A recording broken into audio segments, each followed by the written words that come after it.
আসসালামু আলাইকুম। আজ আপনাদেরকে দেখাবো কিভাবে চিংড়ি দিয়ে শিম রান্না করব। আশা করি আপনাদের কাছে রেসিপিটা ভালো লাগবে।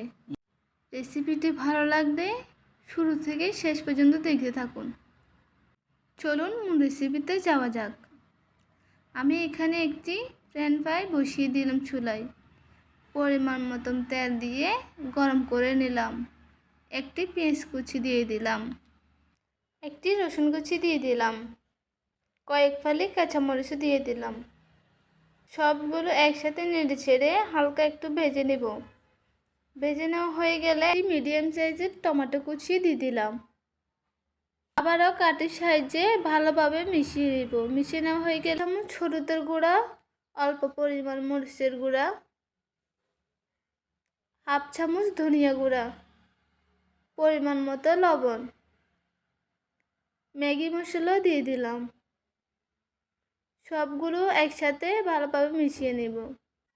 সবগুলো মশলা এভাবে মিশিয়ে নেওয়া হয়ে গেলে এখানে দিয়ে দিব অল্প পরিমাণ পানি।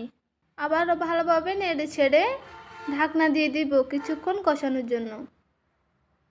কষানো হয়ে গেলে একটু নেড়ে ছেড়ে আগে থেকে ধুয়ে রাখা চিংড়িগুলোকে কষানো মশলাতে দিয়ে দিব।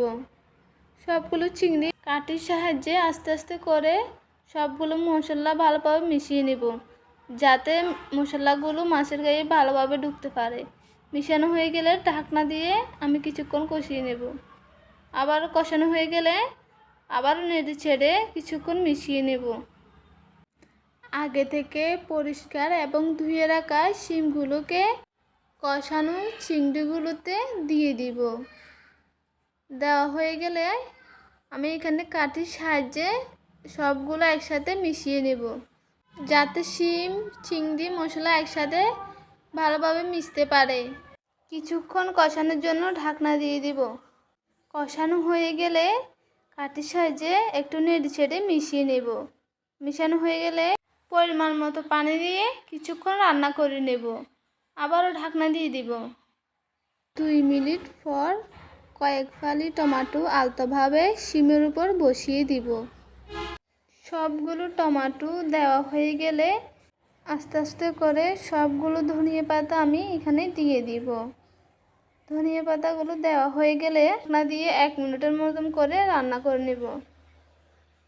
চিংড়ি ও শিম রান্নার রেসিপিটি কেমন হয়েছে কমেন্টের মাধ্যমে জানাবেন। রেসিপিটি ভালো লাগলে লাইক, কমেন্ট, শেয়ার এবং সাবস্ক্রাইব করে পাশে থাকিয়েন। আবারও পরবর্তী ভিডিও নিয়ে হাজির হব। ভালো থাকবেন, সুস্থ থাকবেন। আসসালামু আলাইকুম।